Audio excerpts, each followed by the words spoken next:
Hey everyone and welcome to Storytime. My name is Jake and today we are going to be looking at the subreddit r/maliciouscompliance, where people conform to the letter but not the spirit of a request. If you're new around here, please do hit subscribe down below so that you never miss out on another video. But for now, let's sit back, relax, and enjoy some malicious compliance. Customer service dictates that I'm more important than a child or common sense.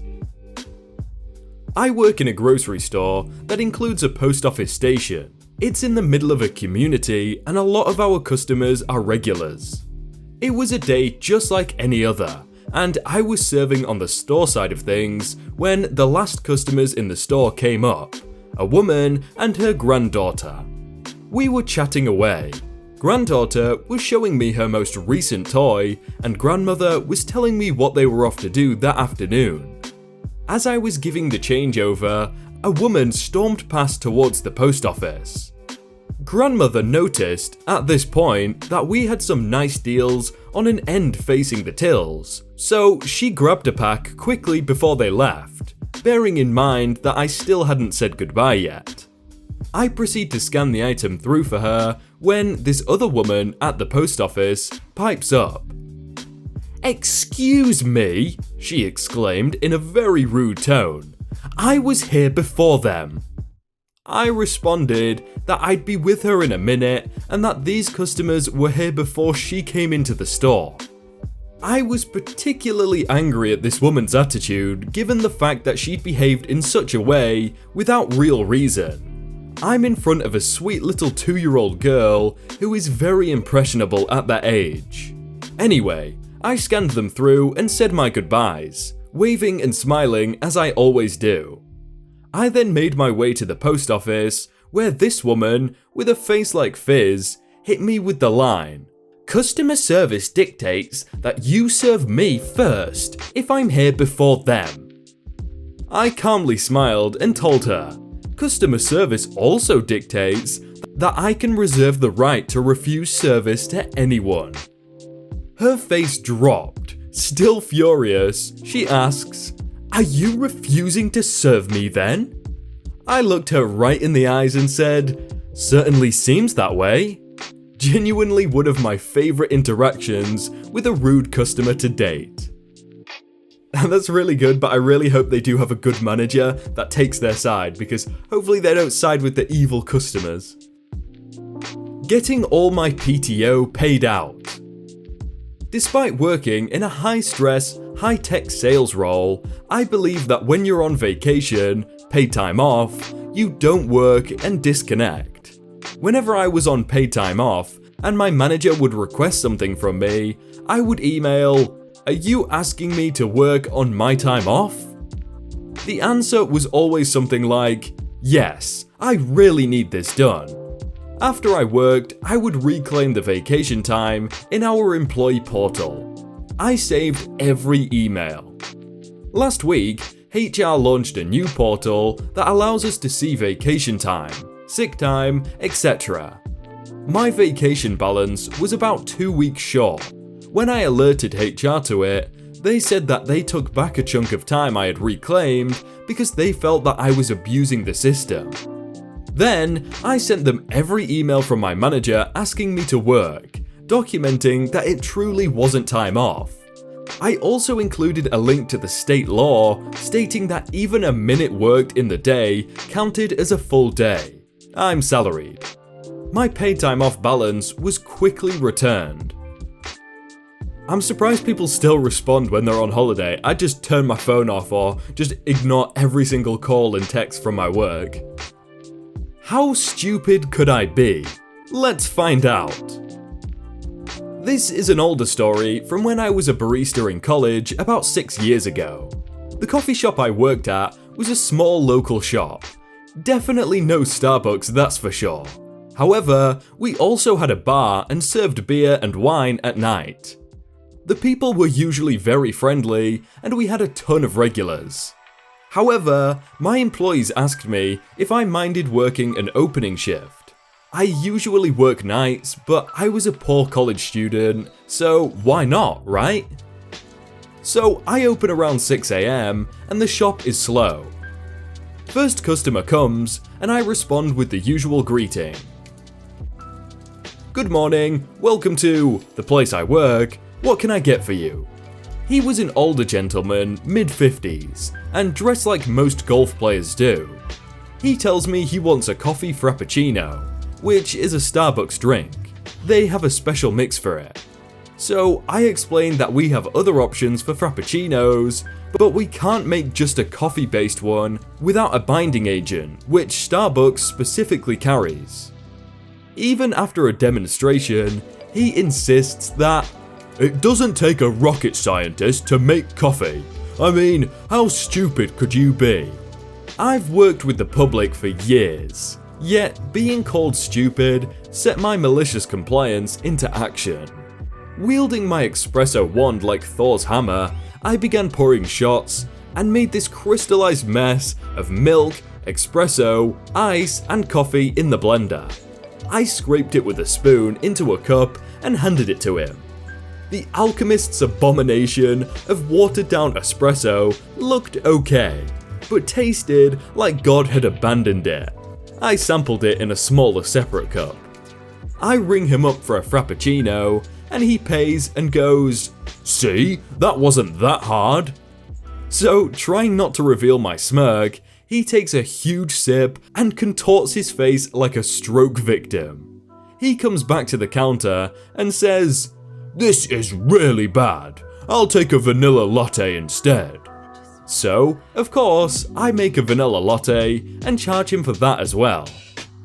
When he asks why I charged him for both, I said, "It isn't rocket science that you pay for each drink you order." He left immediately after and never came back. The logic that he gave is awful. Like this other guy said, it's not rocket science to make a Big Mac either, but that doesn't mean that I can get one at Wendy's. You'll get the bathroom done though, right? My father is a plumber. Great guy, does the work you want, and does his best on every job, acting like it's his own home, to try to make sure the customer is satisfied. He was doing a job at home when they wanted a complete bathroom remodel, asking the owners of the home the whole way through specific things. Where they wanted the sink, shower, toilet to be located, what kind of tiles, what designs for said tiles, even down to what colour grout they'd want. He did everything to their specifications, and on one of the last days of work, the day he was grouting everything, they decided to say it wasn't the correct tiles, they didn't like it, and were going to pay him half of what he quoted them. Half of what he was owed for this 2-week-long job. 2 weeks being a decently short amount of time to demo and rebuild a whole bathroom. He told them that was wrong, that they literally picked everything, so why was it wrong now? They didn't care, told him to finish and leave. My father, ever the people pleaser, did so. Except he mixed sugar in with the grout, then grouted their bathroom. Their whole bathroom was finished with sugar grout, guys. He only got paid half, but much more than they had to spend on bug sprays for years. Years. Nothing could keep the bugs away from that sweet, sweet bathroom. According to a neighbour of theirs who was a friend of my father's. Don't mess with your serviceman. Pay them. Don't be a prick, or they may just be extra sweet. Oh, that is literally the evilest thing I can think of. Imagine the summer days when it's boiling hot and all the bugs are converging and they're all going into your bathroom when you're trying to wash off. Oh. You need help? Sorry, I'm too busy reading this textbook. My dad's story, not mine. When he was in high school, my dad had a science class with one of the least liked teachers in the school. 25-ish years later, he was still there, so I can attest to how awful he was. I'll call him Mr. C. The building that this class was in happened to be new and still partly under construction at the time, so there were no other teachers or staff in the building. One day, Mr. C had to leave the room for a second. He said that if he came back and any students were out of their seats, or talking, or even had their eyes anywhere but on their books, he would personally make sure the offender spent their weekend in detention, and the whole class knew he meant it. Of course, being a new building he wasn't familiar with, he managed to lock himself out of the room with his keys still inside. When he came back and realized his mistake, he knocked on the door. One of my dad's friends saw him through the window and was getting up to let him in, but my dad caught his eye and shook his head. Realizing what he was thinking, the friend sat back down. So there was Mr. C, banging on the door, shouting demands that someone let him in, and every single student in the class was ignoring him, eyes firmly on their books and smiles barely suppressed. So eventually, Mr. C was forced to track down a janitor to open the door for him, as no other teachers even had the key to the classroom yet. I had always been skeptical about whether the story was true, until my first day of class with Mr. C. He didn't say anything, but I'll never forget the scowl I got when he recognized my last name. I'm just picturing this room with like 30 people trying not to laugh as hard as they can, but I'm surprised that not even a single person stood up. Don't want me to use your toilet? No problems. I'll start by saying that this story isn't mine, but a friend's. He's a builder, and while most of his work consists of building new houses from the ground up, he also does work on existing houses that are occupied. It's also worth noting that we live in a semi-rural area in Australia. The population here is quite spread out, and it's not uncommon for him to travel 60 to 100 kilometers to a job site. One such time, he was working on a kitchen renovation of a house in a neighbouring town 60 kilometers, about 35 miles away. It was a decent sized job, and he was there for over a week. Obviously, being there for 8 hours at a time, he eventually had to use the toilet, and on the first day, he simply helped himself to a toilet in the house. Upon arriving on his second day, he was greeted by the owner of the house, and then told that he was not allowed to use the toilet in their house, and that the owner thought it was very rude of him to use it without asking. "Well, what do you want me to do?" he asked. "I don't care, but I don't want you filthying my clean toilet," was the response. "Not a problem," he answered. Later in the day, the inevitable happens, and nature called.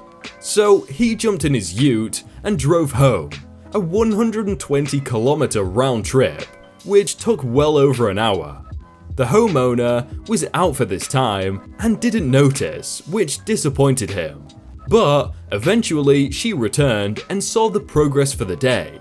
She was happy enough with the work so far, but he couldn't help himself and said, "I would have been a lot further along if I didn't have to duck out for over an hour." "Why did you have to do that?" she asked. "Well, I had to use the toilet, so I went home." He said that she just stared at him for the longest time, and he could see the cogs turning in her head as to why he would do such a thing. She never said anything about it, but later in the day she wanted to discuss payment. He reminded her that he worked on an hourly rate, and that yes, it included travel time. That's when she hit the roof. A quick reminder that he would happily use her toilet if he was allowed to, but she made it clear that he wasn't, and she had to eat her words. He felt a bit bad about it, so on day 3, he drove into town and used a public toilet instead of driving all the way home. But this still took a good 10 to 15 minutes. On the morning of day 4, a truck arrived with a hired portaloo for him to use. This woman was really keen to keep him out of her toilet and ended up paying God knows how much extra for it. I really like how he maliciously complied, but then right at the end, so did she as well. She's like, "Alright, if you're not going to use it, I'll spend the extra money and I'll buy one." So it kind of worked out well for both of them. You don't want me to help?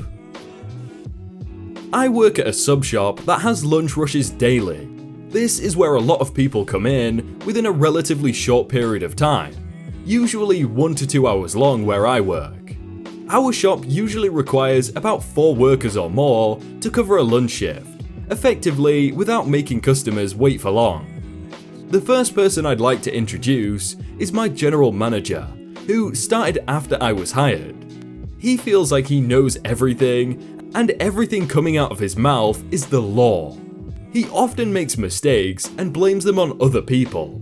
If he has a bad day, you will know, because he unleashes awful comments about the other employees constantly. Let's call him Boss. The second person I'd like to introduce is a co-worker of mine. He is a great worker with a great attitude. Everyone has something nice to say about him. He easily is the best and most reliable worker at this sub-shop. Let's call him M. I arrive at work today and there are only 3 people on the clock today: Boss, myself, and M. Throughout the first 30 minutes, there aren't many customers. During this time, Boss makes several comments about how we don't really need 4 people and are doing fine. Cue lunch rush. There is a huge order, many customers in the store, and many online orders occurring all at once. Boss tells me to run the cash register while he assembles the meats and cuts the bread at station number 1.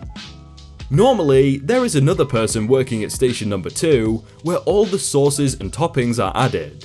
Today, there is no one there for station number 2. Boss and M have to work together and alternate filling in on this station. My co-worker is working station number 3 to finish assembling the sandwiches, box them up, call orders, and bring the trays out for customers dining in. Usually, when I am not taking an order, I will assist at station number 3 to bring out the food and set up boxes to go, making the customer wait time much shorter. In the middle of helping, Boss yells at me to go around and check tables instead, even though it's getting busy and my co-worker is drowning in stuff to do. Even though this is basically a fast food shop, he wants me to go to each table and make the customers feel good by asking how everything tastes, and if I can do anything for them. In addition to this, he wants me to take the empty trays from the customers, even though they usually discard their own trash. I try to help at station 2 by grabbing bread coming out of the toaster oven because it's full and I don't want the bread to burn. After doing this, he insists that I don't help with sandwiches and focus on going to tables. For the rest of the shift, I stand around the register and only chat with customers and take their trash while watching the boss and my co-worker bust their butts trying to finish all the sandwiches throughout the shift. My co-worker was super annoyed about being short-staffed and boss not allowing me to help. This shift finally puts him over the edge. At the end of the shift, my co-worker pulls my boss aside and informs him that he would like to put in his 2 weeks notice. Boss lost his best worker single-handedly. I ended the day hanging out with M, looking through Indeed job postings. If that one malicious compliance ended up with his co-worker leaving the job, then it was probably needed because that must be a terrible job. Hey everyone, I hope you all had a really good day and that you enjoyed that video. If you want to check out some other videos, then click on screen right now or check out the playlist down below. If you enjoyed that video, then please do leave a like. And if you want to submit your own stories, then you can do so by joining the Discord in the top link in the description. But thank you so much for watching and I will see you very soon.